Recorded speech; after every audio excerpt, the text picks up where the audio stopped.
السلام علیکم عزیز طلباء اور طالبات، آج ہم سماجی احتجاجی تحریکوں کے بارے میں پڑھیں گے۔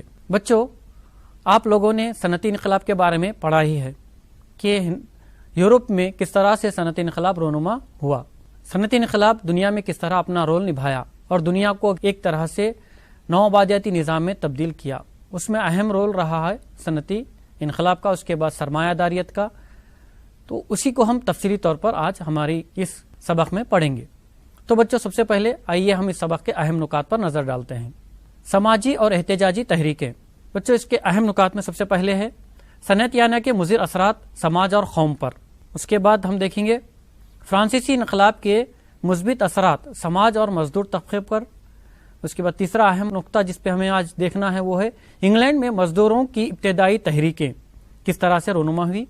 لڈوئزم، مشین بیزاری تحریک کیا ہے۔ سوشلزم، اشتراکیت کس طرح سے شروعات ہوئی اور یہ کس طرح سے آگے تک پروان چڑھا، اس کے بارے میں ہم دیکھیں گے۔ اس کے بعد سرمایہ داریت اور اشتراکیت میں فرق۔ اس کے بعد کارل مارکس اور فریڈرک اینجلس کا نظریہ اشتراکیت، یہ اہم نکات ہیں۔ اس کے علاوہ اور ایک اہم نقطہ ہے، وہ یہ ہے اشتراکیت کا ہندوستانی رہنماؤں پر اثر، اور آخر میں خواتین کی تحریک میں شمولیت کس طرح سے ہوئی۔ ان تمام نقطوں کو ہم ایک ایک کر کے دیکھیں گے۔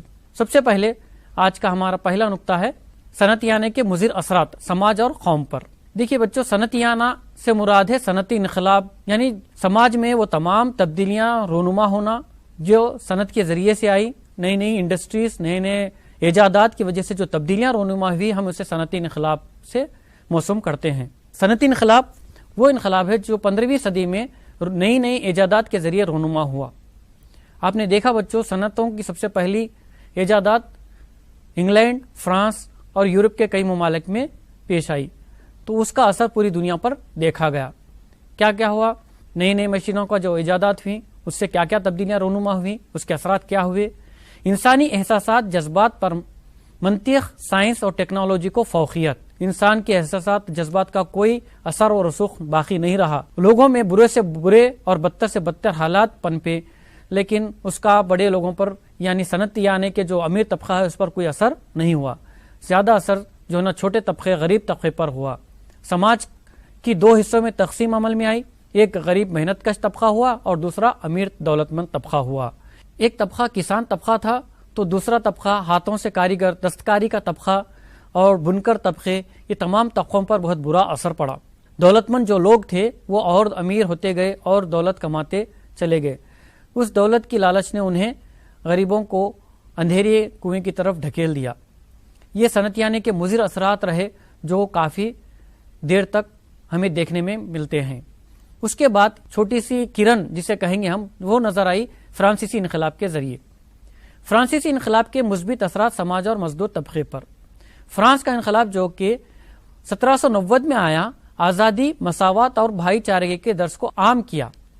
دیکھیے بچوں، یہاں پر فرانسیسی جو انقلاب آیا، یہ انقلاب نے نہ صرف یورپ بلکہ پوری دنیا پہ اپنا اثر رکھا۔ یہ جمہوری ابتدائی انقلاب بھی کہہ سکتے ہیں ہم، جس میں آزادی، مساوات اور بھائی چارگی کے درس کو عام کیا۔ نئے سیاسی رجحانات پیدا ہوئے، لوگوں میں سیاسی شعور بیدار ہوا اور مزدور طبقہ اپنے حق کی آواز بلند کرنے لگا۔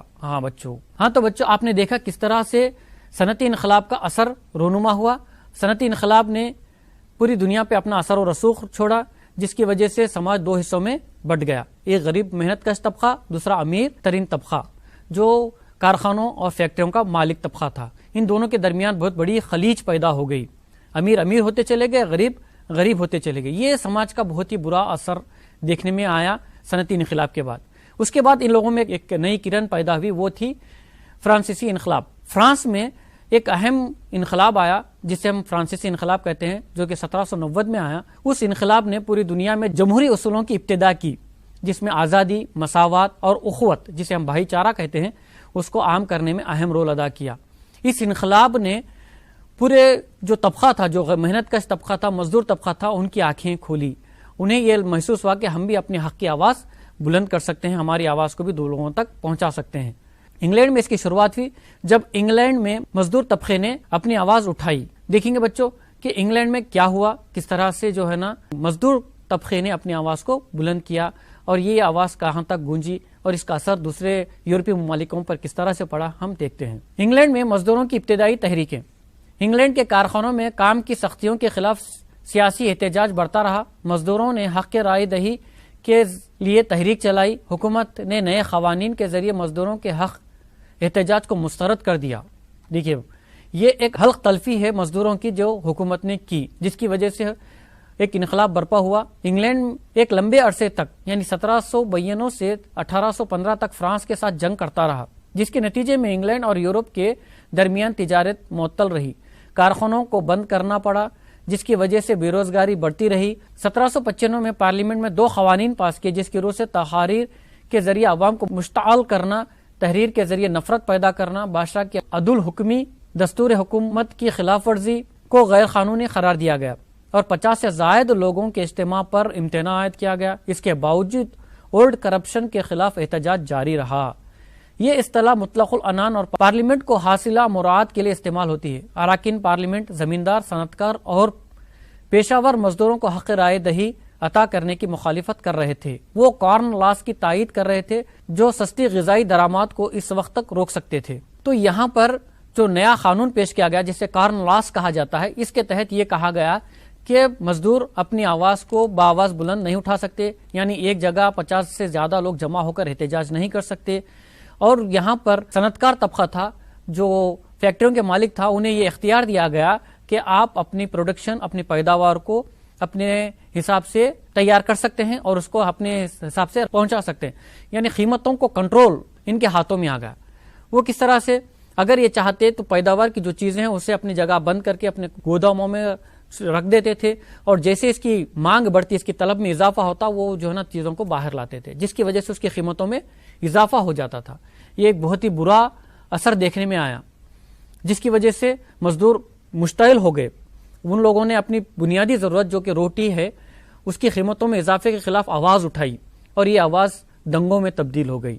لوگ جو ہے نا جگہ جگہ دنگے کرنے لگے، ہر جگہ جو ہے نا مشتعل ہونے لگے، اور ان کو یہ بات سمجھ میں آئی کہ یہ اس کی وجہ کیا ہے، یہ قیمتوں کے اضافے کی وجہ کیا ہے، یہ جو ہے نا ہمارے مزدوروں کے ساتھ استحصال کی وجہ کیا ہے۔ ان لوگوں کو سمجھ میں آیا کہ یہ جو نئی مشینیں ایجاد ہو کر آ رہی ہیں، یہ ان کی جگہ لے رہی ہیں، جس کی وجہ سے انہیں کام نہیں مل رہا ہے اور قیمتوں میں اضافہ ہو رہا ہے۔ تو یہ برہم ہو کر کیا کیا انہوں نے، بڑے بڑے مشینوں پر حملہ بولا، اور یہاں تک کہ جو نئی نئی ایجاد تھی تھریشر، جس کے ذریعے زراعت کے میدان میں آسانی سے کام لیا جا سکتا، اسے توڑ پھوڑ دیا، جس کے عوض اس وقت کی حکومت نے 9 لوگوں کو پھانسی بھی دے دی اور 450 لوگوں کو فرد جرم کے تحت آسٹریلیا کے لیے بے دخل کر دیا گیا۔ تو اس طرح لوگوں کے اندر غصہ بھڑک کے آیا، اور لوگ یہ سمجھے کہ یہ مشینوں کی وجہ سے ہمارے کام میں خلل پڑ رہا ہے، ہمیں مزدوری نہیں مل رہی ہے، ہمیں کام نہیں مل رہا ہے، قیمتوں میں اضافہ ہو رہا ہے۔ تو اس کے عوض میں اور ایک تحریک آئی جسے جنرل لڈ نے شروع کیا۔ ان کا مقصد تھا کہ اس تحریک کو پرامن طریقے سے فیکٹریوں کے مالکوں کے خلاف اور حکومت کے خلاف آواز اٹھائی جائے، جسے مشین بیزاری بھی کہا جاتا ہے۔ چلیے اس کو ہم دیکھتے ہیں۔ لڈوئزم، مشین بیزاری۔ کرشماتی شخصیت جنرل لڈ کی زیر قیادت 1811-17 میں اٹھنے والی تحریک لڈوئزم کہلاتی ہے۔ احتجاج کی ایک اور مثال ہے۔ لڈوئزم مشینوں پر محض ایک روایت پسندانہ حملہ نہیں ہے، بلکہ اس کی شرکا اقل ترین اجرت، عورتوں اور بچوں کی محنت پر کنٹرول اور مشینوں کی آمد کے نتیجے میں بے روزگار ہونے والے مزدوروں کے لیے روزگار کا مطالبہ کر رہے تھے۔ وہ یونین بنانے کے حق میں مطالبہ کر رہے تھے تاکہ قانونی طور پر اپنے مطالبات پیش کر سکیں۔ مشین بیزاری تحریک سے یہ مراد نہیں ہے کہ مشینوں کو توڑا جائے، پھوڑا جائے، بلکہ اسے پرامن طریقے سے حل کیا جائے۔ جو عورتیں، جو بچے کارخانوں میں محنت کر رہے ہیں، ان کی اجرتوں کو برابر پیش کیا جائے، انہیں اجرتوں کا ان کا جو حق ہے انہیں دیا جائے، بے روزگاروں کو مزدوری عطا کی جائے۔ یہ مقصد سے یہ تحریک شروع ہوئی۔ اپنے حقوق و مطالبات منوانے کے لیے جن مزدوروں کے پاس اب بھی طاقتور ٹریڈ یونینیں نہیں تھیں، وہ مشینوں اور ذخائر کو تباہ کرنے کی دھمکی دیتے ہوئے کارخانوں کے مالکوں سے لڑتے رہے تھے۔ کئی ایک معاملوں میں کارخانوں کے مالکوں نے مزدوروں سے بات چیت کرنے اور انہیں بہتر سہولیات مہیا کرنے کی رضامندی ظاہر کی۔ اس تحریک کا مثبت اثر بھی دیکھا گیا۔ مزدوروں اور کئی ایک متوسط طبقے کے افراد جیسے دکاندار اور ماہر دستکاروں کے خیال میں مشینیں غیر ضروری تھیں اور لوگوں کے روزگار کو ہتھیانے کے لیے متعارف کی جا رہی تھیں۔ اس کے لیے اس قسم کے احتجاجیوں کو سماج کی طرف سے بڑی تائید ملی۔ کئی جگہوں پر ریڈیکل ورکرز نے جنرل لڈ کے نام سے مظاہرے شروع کیے اور چند دوسرے مقامات پر مخفی انجمنیں بھی تھیں جو منصوبہ بند اور مربوط مہم چلا رہی تھیں۔ تو بچوں، جنرل لڈ نے جو تحریک شروع کی وہ جو ہے نا مار توڑ کی یا کیا کہیں گے غیر ضروری تشدد کی تحریک نہیں بلکہ پرامن تحریک طریقے سے شروع کی، جس کے اثر یہ ہوا جو کارخانوں کے مالکین تھے وہ مزدوروں سے آ کر بات چیت کی اور انہیں ان کی مزدوری کے بارے میں، ان کے معاملات کے بارے میں سنوائی کی اور ان کی اجرتوں کو بڑھانے کو بھی مان گیا۔ لیکن چند لوگ تھے جو تشدد پر آمادہ تھے، جو لوگ یہ سمجھ رہے تھے کہ مشینیں آنے سے ہمارے روزگار میں اثر پڑا ہے، تو انہوں نے کیا کیا، مشینوں کو توڑ پھوڑ شروع کی، جس کی ایک تصویر ہماری کتاب میں بھی موجود ہے۔ یہ دیکھیے بچوں، 1812 میں مشین بیزاری افراد مشینوں کو تباہ کرتے ہوئے، ہماری درسی کتاب میں ایک تصویر دی گئی ہے جس میں ایک فرد اپنے ہاتھ میں ہتھوڑا لیے مشین کو توڑنے کی کوشش کر رہا ہے۔ کون سی مشین ہے؟ یہ بنکر مشین ہے جو کپڑا بننے کے کام میں آتی ہے، اس کو توڑنے کی کوشش کر رہا ہے۔ تو پیارے بچوں، یہاں پر یہ بات ہمیں سمجھنی چاہیے کہ لڈوازم نے جو تحریک چلائی وہ تحریک بھلے ہی پرامن تھی لیکن تشدد کا راستہ اختیار کی۔ اس کے برخلاف جہاں پر مزدوروں کو ٹریڈ یونین بنانے کی اجازت ملے، ایسے قوانین پاس کیے جائیں جس کے ذریعے انہیں قانونی حق دیا جائے، اس طرح کی ایک تحریک لانا ضروری تھا جو مزدوروں کے حق کی آواز کو بلند کرے۔ اس کے لیے ایک نئی تحریک کا آغاز ہوا جسے ہم سوشلزم کہتے ہیں۔ اشتراکیت، سوشلزم۔ اگرچہ لڈوازم کو حکومت اور فوج پسپا کر رہی تھی لیکن ایک نیا نظریہ فروغ پا رہا تھا جس کا مقصد مزدوروں کو ایک نیا سماجی مقصد دینا تھا۔ یہی نظریہ سوشلزم کہلاتا ہے۔ سوشلزم کیا ہے؟ یہ ایک نظریہ ہے جو خانگی ملکیت کی مخالفت کرتا ہے اور قدرتی وسائل پر عوامی ملکیت و اختیار کی وکالت کرتا ہے۔ سوشلزم نظریے کے مطابق افراد کو چاہیے کہ وہ کوئی بھی کام انفرادی طور پر نہیں بلکہ باہمی تعاون و اشتراک سے انجام دیں۔ اس کے علاوہ ہر وہ چیز جو افراد پیدا کرتے ہیں سماجی پیداوار کہلاتی ہے۔ جو کوئی کسی شے کی پیداوار میں تعاون کرتا ہے اس پیداوار میں حصے کا حقدار ہوتا ہے۔ سوشلزم ایک بہترین نظریے کے طور پہ ابھر کے سامنے آیا جس کا مقصد تھا سماج میں مساوات لائے۔ کون سے مساوات؟ معاشی مساوات۔ اس کا اہم مقصد یہی تھا کہ سماج میں معاشی مساوات کو لایا جائے، یعنی امیر و غریب کے درمیان جو خلیج پائی گئی تھی، جو صنعتیانی کی وجہ سے شروع ہو گئی تھی، جو امیر طبقہ امیر بنتا چلے آ رہا تھا، غریب طبقہ غریب بنتا چلے آ رہا تھا، دونوں کے بیچ میں بیلنس کرنے کے لیے، یعنی دونوں کو جو ہے نا مساوات پر لانے کے لیے ایک تحریک شروع ہوئی جس کا نام تھا سوشلزم۔ اس کا ایک ہی مقصد یہ تھا کہ جو بھی پیداوار ہو رہی ہے، جو بھی اشیاء پیداوار کے ذریعے باہر آ رہی ہیں، اس پر تمام کا حق ہو، یعنی کوئی ایک فرد کے ہاتھ میں پیداوار کو رکھا نہ جائے، کسی ایک فرد پر اس کا قبضہ نہ ہو بلکہ تمام عوام کی ملکیت کے طور پہ دیکھا جائے۔ یہ سوشلزم کا اہم مقصد تھا۔ آئیے بچوں، اس کے مد مقابلے میں ایک نظریہ ہے جسے ہم دیکھیں گے، تبھی ہمیں سمجھ میں آئے گا کہ سوشلزم کیوں شروع ہوا۔ سرمایہ داریت اور اشتراکیت میں فرق۔ دیکھیے بچوں، اس طرح سوشلزم سرمایہ دارانہ نظام کی ضد ہے جس میں پیداوار کے وسائل پر خانگی افراد کی اجارہ داری ہوتی ہے۔ سوشلزم کے برخلاف جو ازم چل رہا تھا وہ تھا سرمایہ داریت، یعنی کیپٹلزم۔ یہ خانگی افراد یا ادارے طے کرتے ہیں کہ بازار کے لیے کیا چیزیں پیدا کی جائے اور پیداوار میں کس طرح کی حصہ داری ہو۔ سوشلسٹوں کی شکایت یہ تھی کہ سرمایہ دارانہ نظام میں دولت و اقتدار یقینی طور پر غیر مصنفیانہ اور استحصالی انداز میں محض چند افراد کے ہاتھوں میں مرکوز ہوتی ہے۔ دولت مند سماج میں اپنا دبدبہ قائم کرنے کے لیے اپنی دولت کا استعمال کرتے ہیں۔ چونکہ یہ لوگ دولت مند ہوتے ہیں اس لیے وہ انتخاب کر سکتے ہیں کہ انہیں کہاں اور کیسی زندگی گزارنی ہے، اور یہ انتخاب کی آزادی غریب افراد کے مواقعوں کو محدود کر دیتی ہے، جس کے نتیجے میں انفرادی آزادی اور مواقعوں میں مساوات جیسی اصطلاحیں دولت مند افراد کے لیے بے معنی ہوتی ہیں، جبکہ غریب دولت مند افراد کے حکم کے غلام ہوتے ہیں۔ سوشلسٹوں کے خیال میں حقیقی آزادی، حقیقی مساوات کے لیے ضروری ہے کہ وسائل جو سماج کی خوشحالی کی بنیاد ہیں سماج کا اختیار ہو، نہ کہ کسی ایک فرد کا اختیار ہو۔ سوشلسٹ نظریے کے حامی افراد کا ماننا ہے کہ حقیقی مسابقت اسی وقت تک ممکن نہیں ہوتی جب تک کہ وسائل کی مساویانہ تقسیم نہ ہو، ورنہ دولت مند اور صاحب اختیار افراد کسی بھی طرح حالات کو اپنے حق میں جھکا لینے کی طاقت رکھتے ہیں۔ تو بچوں، یہاں پر سرمایہ داریت جس کا مقصد ہے کہ اپنے من مطابق تجارت کرنا، تجارتوں کی کھلی چھوٹ ہو، وہ لوگ کہاں بھی جا کر اپنی تجارت کو عام کر سکتے ہیں اور بازار پر ان کا کنٹرول ہوتا ہے، وہ قیمتوں کو متعین کرتے ہیں. تو اس وجہ سے جو غریب طبقے پہ جو اثر پڑتا ہے وہ بہت ہی برا ہوتا ہے. اسی لیے مد مقابل میں یعنی سرمایہ داریت کے اپوزٹ میں جو نظریہ سامنے آیا وہ نظریہ تھا سوشلزم کا، جو سرمایہ داریت کے خلاف تھا. بچوں یہاں پر سرمایہ داریت کے پھیلنے کی وجہ میں آپ کو یہ بتاتا ہوں، ایک چھوٹی سی تصور کے ذریعے آپ کے سامنے پیش کرنا چاہتا ہوں. انگریز ہندوستان کیوں آئے؟ کیا وجہ تھی وہ ہندوستان تک پہنچے؟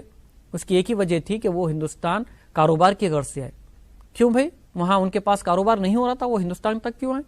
کیونکہ وہاں پر صنعتی انقلاب آ گیا تھا، صنعتوں کی پیداوار میں اضافہ ہو گیا تھا، کمپٹیشن مسابقت زیادہ ہو گئی تھی.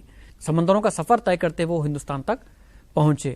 ہندوستان پہنچنے کے بعد انہوں نے کیا دیکھا کہ یہاں پر نئی نئی ٹیکنالوجی کی چیزیں میسر نہیں ہیں، لہٰذا وہ اپنی جو بھی ساتھ میں چیزیں لائے وہ یہاں پر لا کر کاروبار کرنے لگے. اب وہ چاہتے تھے کہ ان کے کاروبار میں آزادی ملے، انہیں کوئی روکا نہ جا سکے، انہیں کوئی ٹیکس نہ دیا جانا پڑے. اس لیے انہوں نے کیا کیا، اس علاقے پر اپنا دبدبہ قائم کرنے کی کوشش کی. یہ جو کاروبار کی چھوٹ ہوتی ہے، کاروبار کو اپنے اعتبار سے جو ہے نا چلانا ہوتا ہے، اسی کو سرمایہ داریت کہتے ہیں. تو پہلے صنعتی انقلاب، اس کے بعد سرمایہ داریت، اس کے بعد آتا ہے سامراجیت. تو بچوں سرمایہ داریت کے اس خطرناک اثرات کو روکنے کے لیے ہی سوشلزم کا وجود آیا.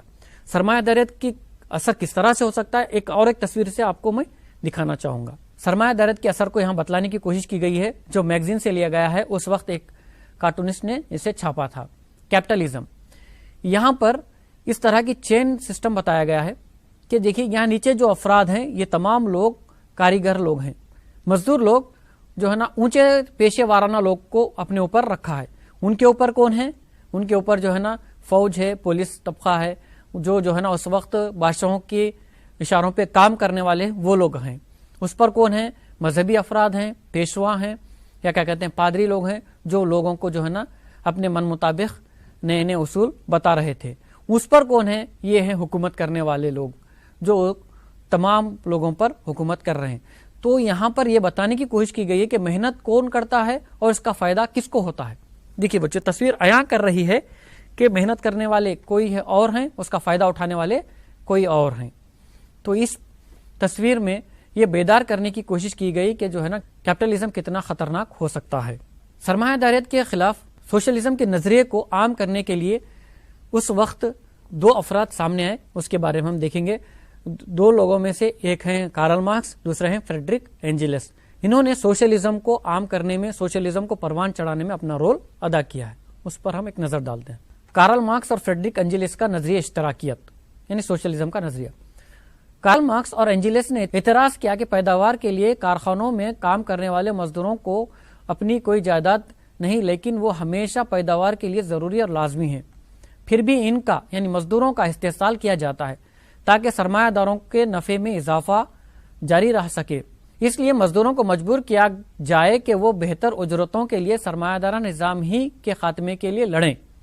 اگر مزدور تمام کارخانوں اور وسائل کو اپنے ہاتھوں میں لے لیں اور انہیں ایک مشترکہ مفاد کے لیے لائیں تو یقیناً ایک نیا اور مساوات پر سماج قائم ہو سکے گا. اس کے لیے مزدور آپس میں متحد ہو جائیں اور سرمایہ داروں کو نکال پھینکیں، جیسا کہ لوگوں نے فرانسیسی انقلاب کے دوران بادشاہوں اور جاگیرداروں کو اکھاڑ پھینکا تھا. مزدوروں کو چاہیے کہ ریاستی وسائل کی ذمہ داری سنبھالیں اور مزدور ریاست قائم کریں جو کہ تمام کارخانوں اور زمین جائیداد کے مالک ہوں اور اجتماعی مفاد کے لیے منصوبہ بند طریقے سے پیداوار کا انتظام کرے. ہاں تو بچوں یہاں پر جو بات بولنے کی کوشش کی ہے کارل مارکس اور فریڈرک اینجلس کے ذریعے وہ یہی کہ مزدوروں کو متحد کیا جائے، تمام مزدور متحد ہوں اور جو بھی مالکان ہیں، جو فیکٹری کے مالکان ہوں، صنعتوں کے مالکان ہوں، ان کے خلاف اپنے حق کے لیے آواز اٹھائیں اور یہاں تک کہ انہیں اس کے لیے جدوجہد کرنی پڑے تو بھی جدوجہد کریں تاکہ وہ اپنے حق کا مطالبہ پورا کر سکیں. اور جو وسائل ہیں جن کا استعمال تمام لوگوں کے لیے مساوی ہونا چاہیے اس پر توجہ دلائیں تاکہ تمام وسائل پر تمام سماج کو فائدہ حاصل ہو. اسی کو اشتراکیت کہتے ہیں، یعنی مشترکہ وسیلہ. یہ کسی ایک افراد کا یا ایک فرم کا، ایک کمپنی یا ایک کارخانے کا حق نہیں، بلکہ تمام افراد کا مشترکہ حق ہو، اسی کو ہم اشتراکیت کہتے ہیں. اسی کو پروان چڑھانے کی فریڈرک اینجلس اور کارل مارکس نے بھی کوشش کی ہے. اس سوشلزم کے نظریے کا اثر پوری دنیا میں پھیلا. یہاں تک کہ ہمارے ہندوستان پر بھی اس کا اثر دیکھنے میں آیا ہے۔ اشتراکیت کا ہندوستانی رہنماؤں پر اثر۔ سوشلزم اپنے ابتدائی دنوں میں ہندوستان آیا۔ سوامی وویکانندا خود بھی سوشلزم کے تصورات سے متاثر ہوئے جو ان دنوں یورپ اور امریکہ میں پھیل رہے تھے، جبکہ انہوں نے بر اعظموں کا دورہ کیا۔ جیسے جیسے قومی تحریک طاقتور ہوتی گئی، کئی ایک قوم پرست بھی سوشلزم سے متاثر ہوتے رہے۔ ہندوستانی قوم پسندوں کو 1917 کے روسی کمیونسٹ انقلاب سے ترغیب ملی، خاص طور پر اس وقت جب انقلابی حکومت نے یہ اعلان کیا کہ ہر قومی مقصد کی تائید کرے گی۔ کئی رہنما جیسے ایم این رائے، بھگت سنگھ، جواہر لال نہرو وغیرہ سوشلزم کے پرجوش حامی تھے۔ سوشلزم یہ وہ نظریات جو سرمایہ داریت کے خلاف نکلا، اس کا اثر نہ صرف پوری دنیا پہ ہوا بلکہ ہمارے ہندوستان پر بھی اس کا اثر دیکھا گیا۔ ہمارے اس وقت کے جو قابل رہنما تھے جو آزادی کی جدوجہد میں اپنا کردار ادا کر رہے تھے، انہوں نے بھی اس سوشلزم کو قبول کیا، اس سے بہت متاثر ہوئے اور انہوں نے کہا کہ سوشلزم کے ذریعے ہم ہمارے ہندوستان میں بھی تمام لوگوں کو متحد کر سکتے ہیں، ایک پلیٹ فارم پر لا سکتے ہیں جہاں سے ہم جو ہے نا آزادی کی جدوجہد کو آگے سے آگے بڑھا سکتے ہیں۔ تو اسی بنیاد پر اس وقت یعنی 1920 میں کمیونسٹ پارٹی آف انڈیا کے نام سے پارٹی بھی قائم ہوئی۔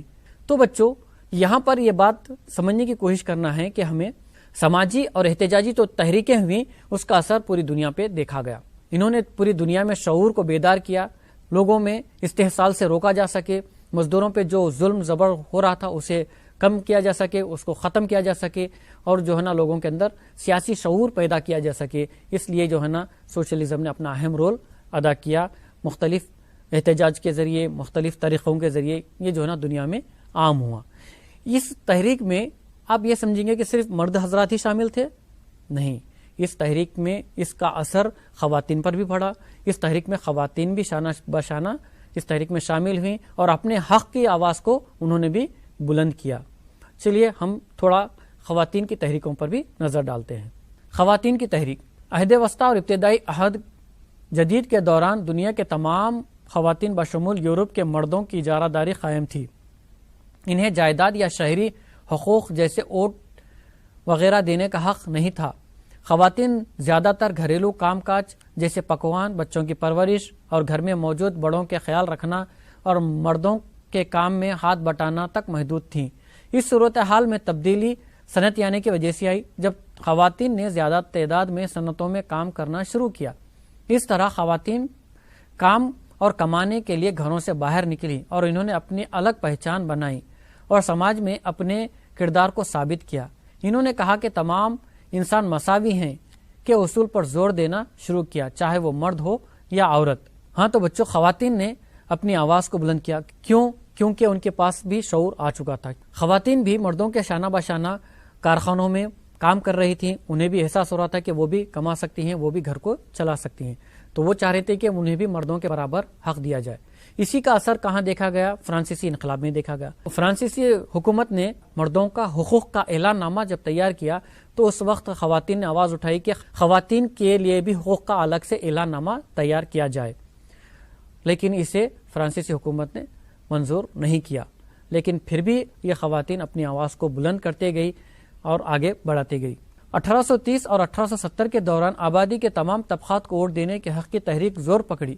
کئی ممالک جیسے انگلینڈ میں زیادہ تعداد میں خواتین باہر نکل کر ووٹ کا حق مانگنے لگیں۔ انہیں حق راہی دہی کے مواقف خواتین وومنس سفراگسٹ کہا گیا۔ انہوں نے احتجاجی مظاہرے، میٹنگز منعقد کی اور اخبارات وغیرہ میں لکھا اور پارلیمنٹ سے اپیل کی کہ انہیں بھی ووٹ کا حق دیا جائے۔ 1917 میں روسی انقلاب نے سب سے پہلے خواتین کے تمام حقوق کو منظوری دی۔ انگلینڈ میں چند خواتین کو 1918 میں ووٹ ڈالنے کا حق دیا گیا اور 1928 میں تمام بالغ خواتین کو حق دیا گیا۔ آہستہ آہستہ بعد میں تمام جمہوری ممالک نے اسے قبول کیا۔